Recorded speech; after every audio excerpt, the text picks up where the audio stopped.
forward at 6'8" from Syracuse, number 7, Carmelo Anthony.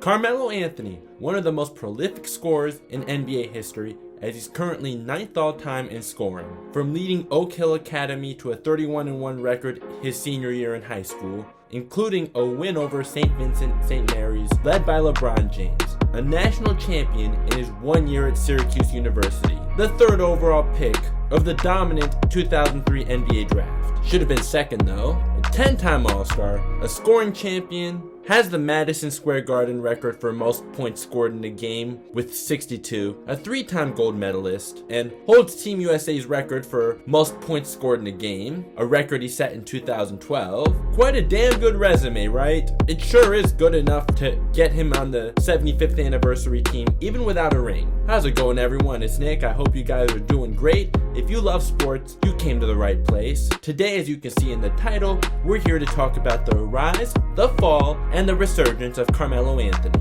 So before we go any further, if you can please consider dropping a like, that'd be much appreciated so we can get this out to more people. If you're new and you want to consider subscribing and hitting the notification bell, that'd be much appreciated as well. Links to my social media are in the description. I'll follow you back, so let's get going. Carmelo Anthony, he may just be known to be a scorer, but he's actually a very underrated rebounder too. 6.3 rebounds per game for a traditional small forward is pretty decent, don't you think? Not to mention he had multiple seasons of averaging at least 7 rebounds per game, even one season of averaging 8 rebounds per game. So while yes, it's true he's never been a good defensive player, the notion that he's just a scorer isn't exactly true, since rebounding is another aspect of basketball. And he was a very good rebounder when teams actually fought for rebounds, not get back on defense as soon as a shot goes up like we see in today's game. With the ball in Melo's hands, it seemed as if there was nothing he couldn't do without it, as he was able to score in so many different ways. Well, passing is one thing that he was never really known for, except this pass right here. Don't tell me that that's an easy pass to make, to throw a bullet and thread the needle with his left hand. So, about Melo's career. From making a bottom dweller Denver Nuggets team a perennial playoff team, leading them to their first playoff appearance since 1995 as a rookie in 2004, getting them to their first conference finals since 1985 and 2009. If you're too young to remember the 2009 Western Conference Finals, please go back and watch some of that, or here's some footage for you to really see how gritty those battles Melo had with Kobe in those conference finals. To then going to the Big Apple, where he would earn the hearts of Knicks fans as he starred for a team that was back into relevancy, winning them their first playoff series since 2000 and 2013, hitting a number of clutch shots, breaking the late great Kobe Bryant's Madison Square Garden record for most points in a game when he scored 62 points against the Bobcats in 2014. After 2013 though, the Knicks never made the playoffs again for the rest of the Carmelo Anthony era, and the first round picks that they gave up for Melo did come back to bite. Now, if only Joe Dumars was able to think straight and not draft Darko Milicic with the one impression of him, and went with Melo instead when Melo was the consensus best college basketball player at the time and just led Syracuse to the national championship as a freshman, was a clear-cut second best player of the draft at the time, maybe Melo would have a ring or two. The Pistons did win in 2004 without Melo and made it to Game 7 of the finals in 2005 as well, and they did it with an elite defense, not such a great offense. Melo most certainly could have been their go-to guy, and they also probably could have taught him how to win at the highest level. How many rings Melo would have won in Detroit though, that's really subjective. We'll never actually know that for a fact. Although Melo did say on All the Smoke he does think about it all the time if Detroit drafted him instead. I only won't show the clip because last time I used a clip from All the Smoke it got hit with the copyright. So with that said about how we'll never actually know for a fact what would have happened if Melo was drafted by Detroit, the case remains as it is. Carmelo Anthony is one of the best players in NBA history to never win a championship. But just 2 seasons ago, he was out of the league and his career was in jeopardy after just 10 games with the Houston Rockets, where he got to play alongside Chris Paul, who is one of his best friends.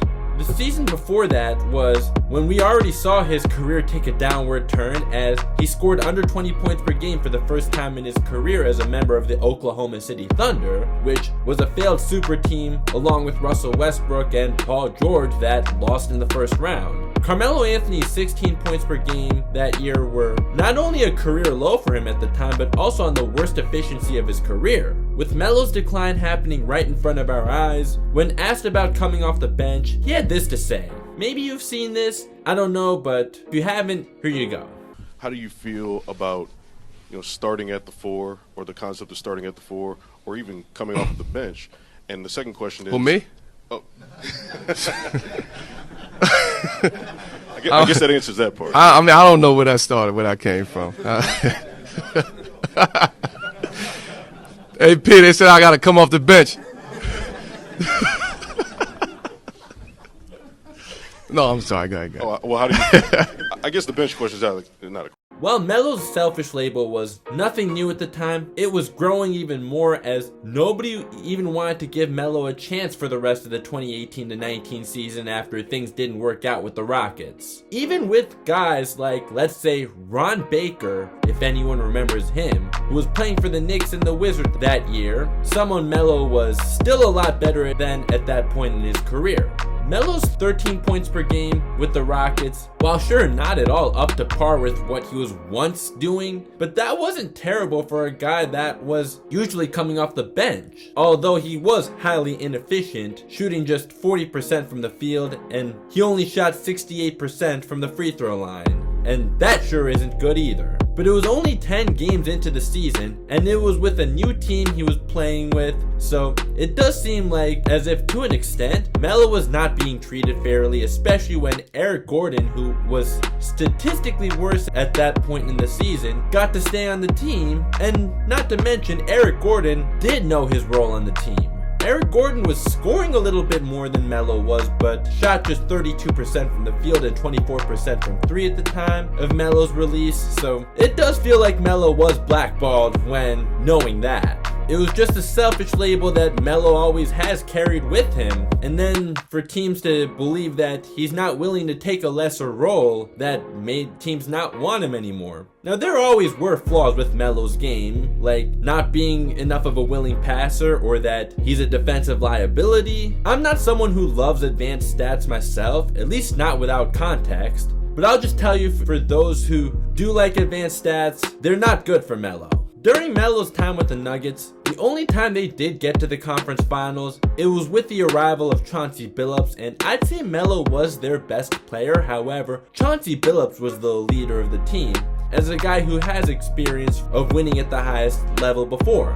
Melo also did force his way to the Knicks via trade rather than waiting until free agency to sign with them, and the Knicks would end up having to give up a lot more to get Carmelo Anthony. Had Melo waited until after the season to sign with the Knicks definitely could have kept a lot more of their assets and future first round picks. Melo forced the trade though so that he could sign a 3-year extension quickly, so the Knicks would be allowed to sign him to an even bigger contract because the Knicks had his bird rights. In 2012, remember when there was all that buzz around Jeremy Lin? Remember Linsanity? It only lasted 2 weeks, but I remember as a senior in high school living in New York at the time that the buzz around Linsanity was absolutely crazy. Carmelo Anthony was upset with the spotlight that Jeremy Lin was getting, while Melo was out with an injury though. As his teammate, no matter what your resume says, shouldn't you be happy for the guy who was struggling to even stay in the league and had to sleep on his teammate's couch for the time being to have his chance to shine? Not to mention, it was looking like a lost season for the Knicks before Linsanity, but then when the team is winning again, and it's not because of Melo, he had a problem with it. Melo did come back from injury, and while Jeremy Lin had a season-ending injury himself, yes, Melo did play well down the stretch to secure the Knicks a playoff spot and did get them their first playoff win since 2001. He did end up forcing the Knicks to not re-sign Jeremy Lin. Maybe that actually was a good move by the Knicks anyways though, since Lin would end up becoming a journeyman. Still, it was definitely selfish on Melo's part to not be a good teammate to Jeremy Lin and be jealous of the attention that Jeremy Lin got, Melo also butted heads with Mike D'Antoni and got him to resign from the Knicks, but Mike D'Antoni's not a great coach anyways in my opinion. He's a great guy though, I met him before, but coaching wise I'm not a fan. After about a year where Melo was given up on by just about everyone but himself, the Portland Trail Blazers decided to take a chance on him, and this time Melo accepted a lesser role as more of a spot-up shooter who will sometimes still get his ISOs. When starting all 58 games that Melo played in for the Blazers in the 2019-20 season, he was able to contribute nicely for them in that lesser role for the third-ranked offense. The following year, he actually accepted a bench role, starting just 3 games for the Blazers, only averaging 24.5 minutes per game. Despite not being the superstar he once was, Melo still let it be known that he still has a place in the NBA as a 3-point specialist who can still sometimes create for himself.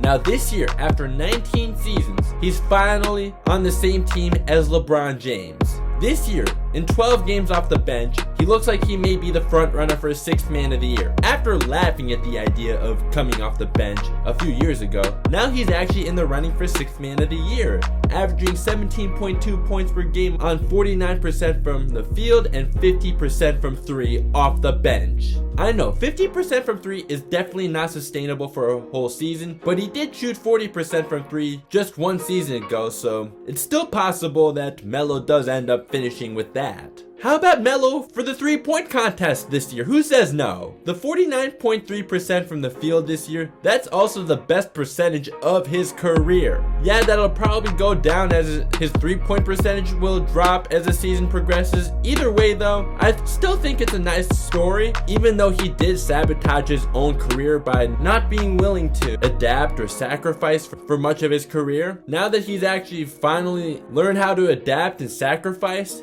and he's able to prove to many people who thought he was done that he can still play, I'm very happy to see it. So what do you make of his rise, his fall, and resurgence? I love to hear what you think, so get down in the comment section. I read all your comments and I at least respond most of the time. As for the Lakers and their inability to hold on to big leads and have a very up and down start to the season, that may be for another video. Before we close this out, if you still haven't liked, subscribed, or hit the notification bell yet, if you could please consider doing that, that'd be much appreciated. And if you can follow me on social media, I'll follow you back. If you're still here and you haven't checked out what's on the end screen, feel free to check that out too.